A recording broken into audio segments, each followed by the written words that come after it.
कहाँ तो डाकू हैं, लेकिन बुद्ध के चरणों में पहुंचे तो भिक्षुक हो गए।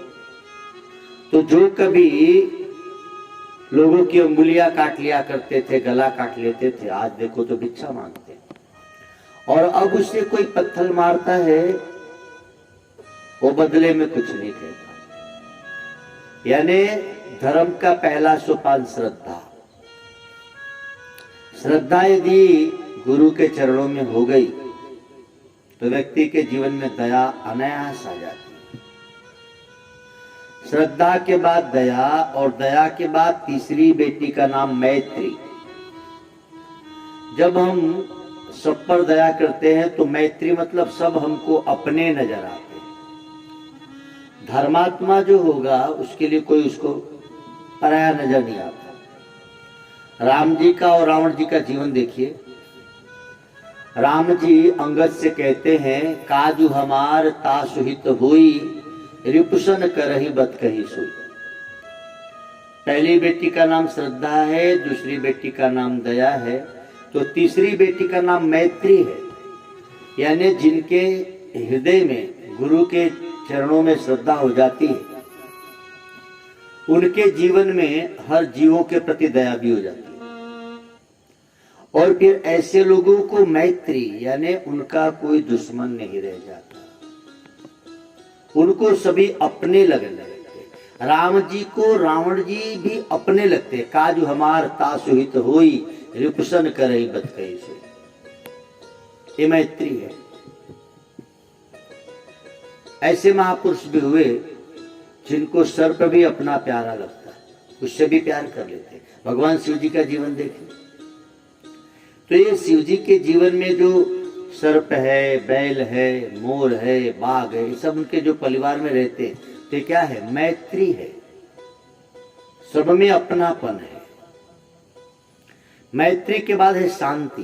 बड़ा सुंदर है। तो संसार व्यवहार में भी देखेंगे आप, आपका गांव में कोई दुश्मन नहीं है तो आपको शांति भी है।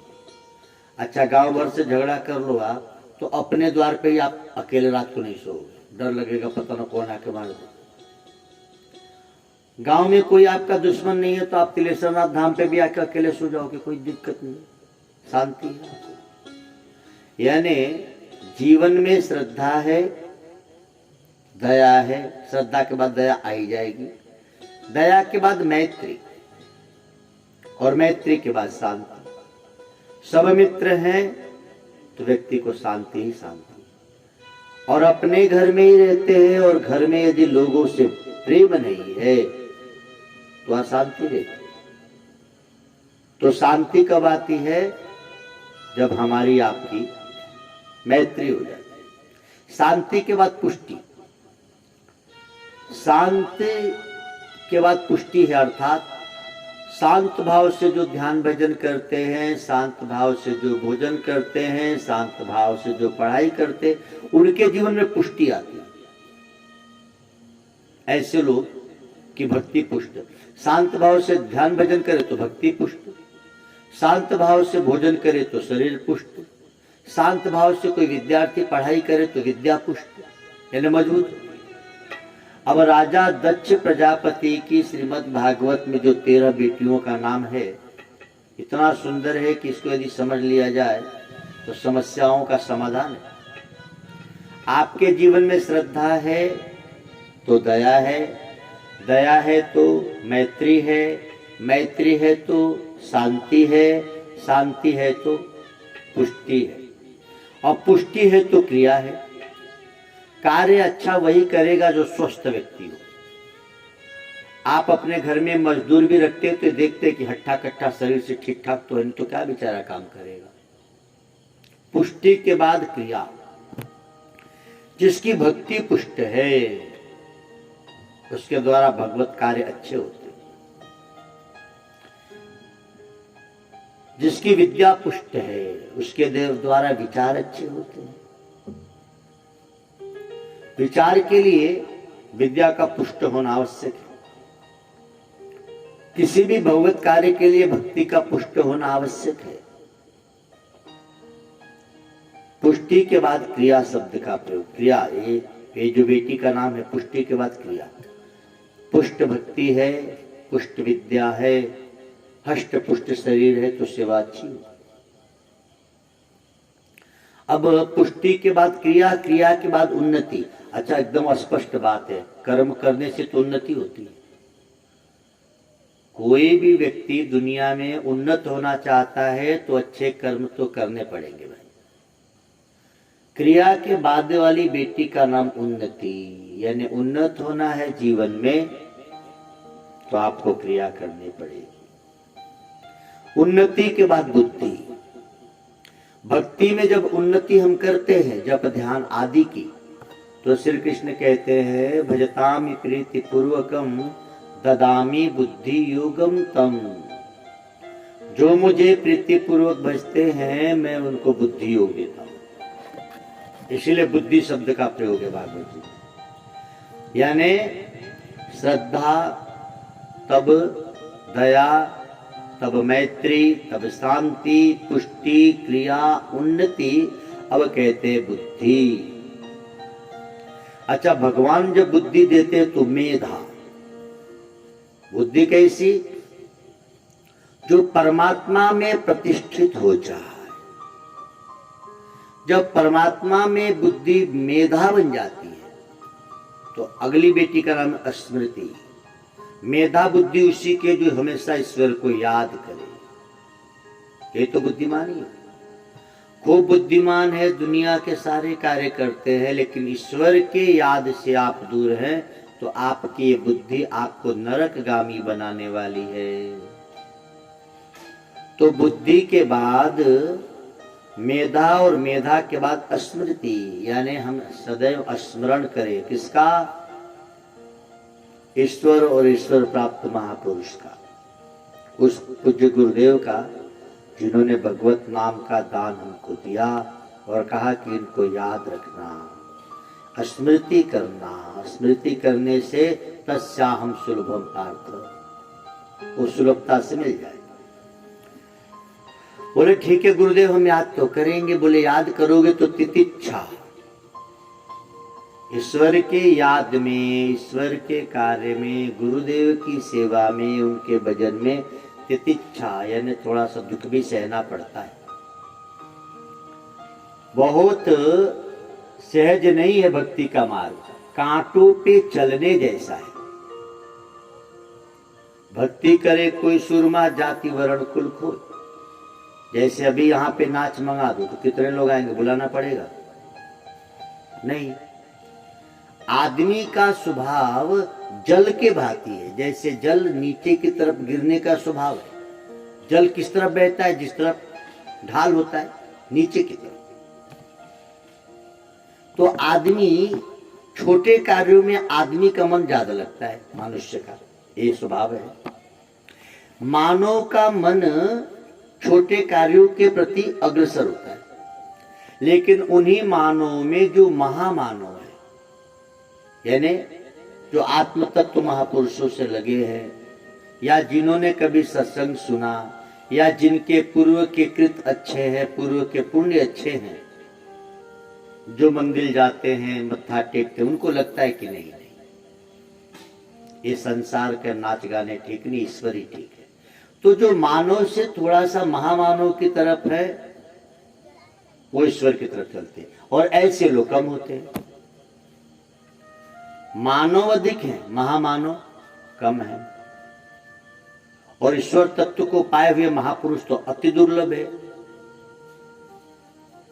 कहीं कहीं मिलते। बहुनाम जन्मनाम अन्ते ज्ञानवानम प्रपद्यते वासुदेव सर्वमति स महात्मा सुदुर्लभे, कहीं कहीं मिलते हैं। तो तितिक्षा यानी हमको आपको ऐसे महापुरुषों के चरणों में जाकर तितिक्षा सहन करनी पड़ती है। अच्छा, तितिक्षा सहन करने के लिए, जैसे आप सत्संग सुनने आए और देर हो गई आने में, आप आके बैठे हो तो आप घबरा के उठ के चल न दो, तब तो बेकार हो गया ना। इसीलिए अगली बेटी का नाम है धृति, यानी धैर्य रखना पड़ता है। घंटों घंटों बैठे रहते इंतजार में गुरुदेव आएंगे, बैठे रहते, तितिक्षा करते और धैर्य भी रखते, तब जाके कहीं दर्शन होते। तो तितिक्षा के बाद का नाम क्या है? बोले धृति। खूब ध्यान से समझेंगे। 13 बातें, 13 नाम या 13 बेटियां किसकी? दक्ष प्रजापति की। और इन 13 बेटियों का ब्याह किससे हुआ था? धर्म से। यानी धर्म करना है तो इन 13 बातों का ध्यान रखना है। यह 13 गुण आप में आने चाहिए। और ये 13 बातें यदि आपके जीवन में आ गई तो भागवत कहती है कि नर नारायण ऋषि का जन्म हुआ था धर्म और मूर्ति से। तो पहला क्या है? श्रद्धा। श्रद्धा बिनु धर्म नहीं हुई। आप श्रद्धावान बनिए, आपके जीवन में दया आएगी। दया आएगी तो सब आपको अपने लगेंगे, आप मैत्री करेंगे। मैत्री होगी तो शांति, शांति से पुष्टि, पुष्टि से क्रिया, क्रिया से उन्नति, उन्नति से बुद्धि, बुद्धि से मेधा, मेधा से स्मृति, स्मृति से तितिक्षा, तितिक्षा से धृति और धृति के बाद मूर्ति। यानी अब हम धर्म की मूर्ति बन गए। भागवत की बात कितनी प्यारी है देखो। यह 13 बातें हमको धर्म की साक्षात मूर्ति बना देते। अच्छा, आप जीवन देख लो, जिन भी महापुरुषों की जीवनी आप पढ़ो उनमें यह 13 बातें आपको दिखेगी। और धर्म और मूर्ति से ही नर नारायण ऋषि का जन्म हुआ। यानी आपके अंदर भी आप नर हो और नर रूप में ही आप नारायण भी बनते हो। नर नर में नारायण दर्शन वही करते हैं जो सच में नारायण स्वरूप होते हैं। तो नर नारायण ऋषि का जन्म हुआ था धर्म और मूर्ति के द्वारा। यानी आप इन सोपान को जीवन में लाएं तो आप धर्म की मूर्ति बन जाएंगे और आपके अंदर नर नारायण का अवतार हो जाएगा। तो ये 13 बेटियों का विवाह धर्म से, एक का विवाह पितृगण से, एक का विवाह अग्निदेव से, और सबसे छोटी जो बेटी थी उनका नाम सती, उनका विवाह किए भगवान शिव जी से। दक्ष प्रजापति जी की बात है। अब शिव जी से किसका विवाह हुआ है? तो बोले सती माता का। खूब ध्यान देने योग्य बात है। जिनके जीवन में संयम है, जिनके जीवन में सतीत्व है, जो शिव ही, जो अपने पति को शिव रूप मानती। दुनिया में पति के लिए सती होने की प्रथा माता सती से ही आरंभ हुई थी। तो इस तरह से भगवान शिव जी की कथा भागवत जी के 4 स्कंद में आती है। 4 स्कंद में ही ध्रुव जी की भी कथा आती है। जरा ध्यान देंगे। आपने कथा कई बार सुनी होगी ध्रुव जी की। ध्रुव जी के पिताजी का नाम क्या था? उत्तानपाद। उत्तानपाद नाम के एक राजा हैं, उनकी 2 रानियां हैं। एक का नाम है सुनीति और एक का नाम है सुरुचि।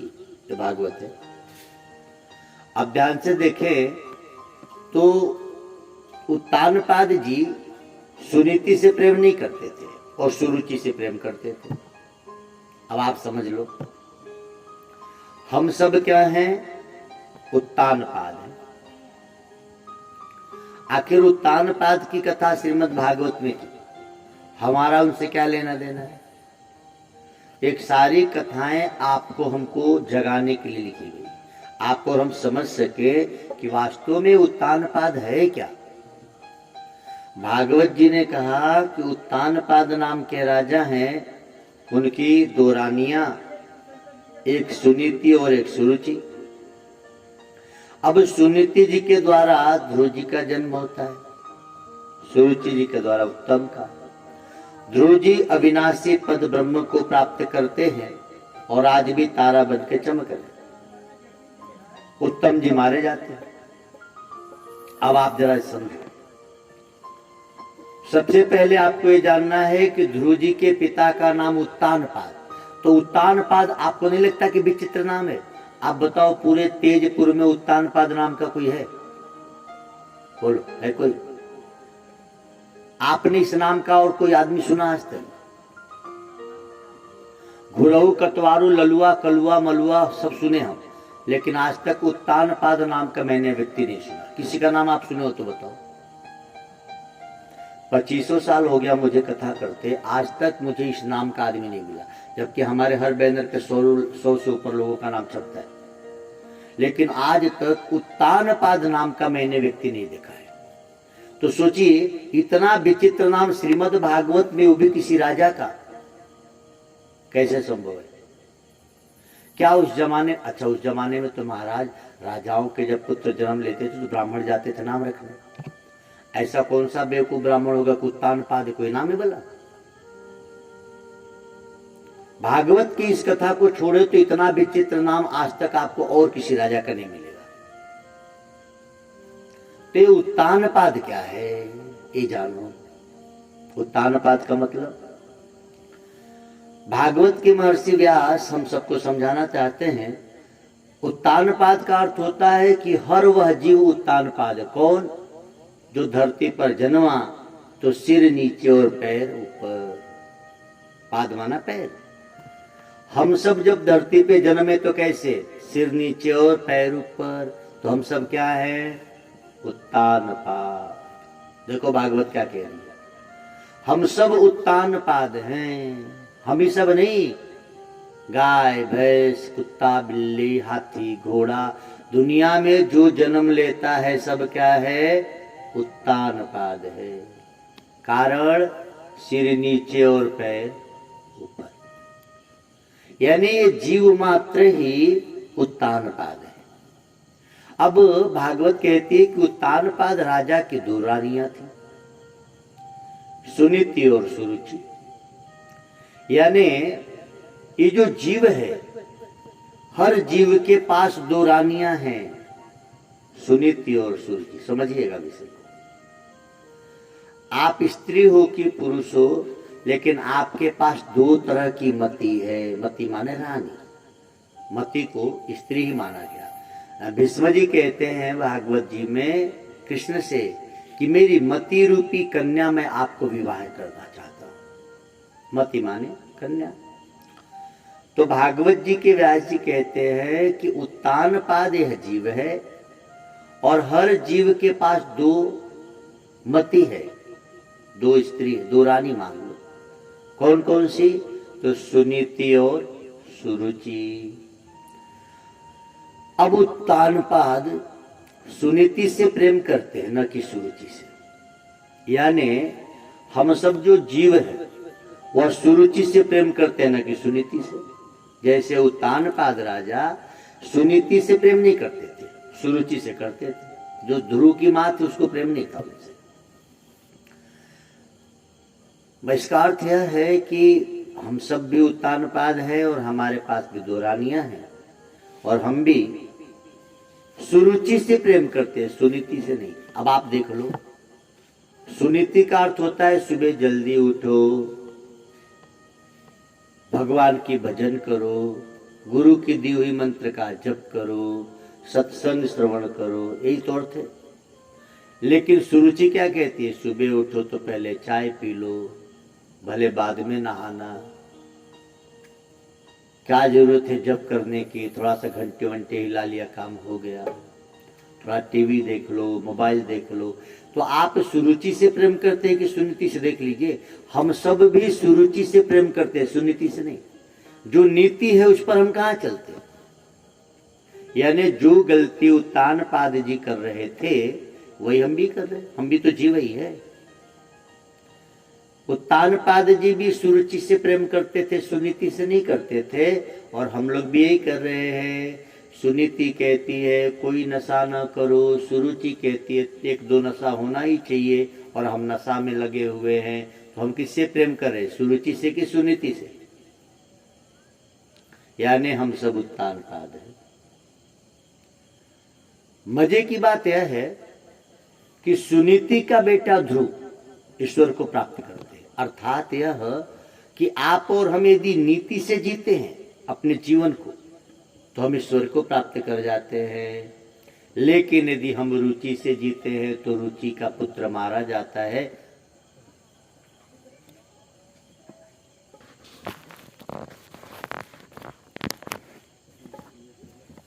वासुदेवाय। ओम नमो भगवते वासुदेवाय। ओम नमो भगवते। कल शनिवार है और ब्रह्म पुराण का कहना है कि शनिवार के दिन, सभी सुनेंगे, शनिवार के दिन पीपल को स्पर्श करके परिक्रमा करे, ओम नमः शिवाय कहते हुए 108, तो आपके लिए बड़ा ही लाभदायक। कैसा भी ग्रहजन 200 शांत हो जाता है। ये बात ब्रह्म पुराण में है। शनिवार को पीपल की जड़ में जल चढ़ाए अथवा दीपक जलाए तो सारे दुख दोषों का निवारण होता है, ऐसा पद्म पुराण कहता है। कैसा भी आर्थिक कष्ट हो, 1 लोटा जल, दूध, गुड़ और काला तिल मिलाकर शनिवार को पीपल के मूल में चढ़ा दे, ओम नमो भगवते वासुदेवाय का जप कर दे और परिक्रमा कर दे, तो आपकी आर्थिक परेशानी दूर हो जाती है। शास्त्रों के हिसाब से बड़ी सुंदर उपयोग है आप सभी के लिए। अरे इसको जोड़, इधर घुमाओ, आवाज नहीं। तो भागवत की बात हम पूरी करें आपको। शास्त्र की बात है, भागवत ने कहा कि आपको और हमको उत्तानपाद जी की कथा से सीख लेनी है कि वास्तव में उत्तानपाद राजा हम हैं, अर्थात ये जीव ही उत्तानपाद है और हमको वो गलती नहीं करनी है जो उत्तानपाद ने की। यानी हम और आप सतत सुनीति की से प्रेम करेंगे, न कि सुरुचि से।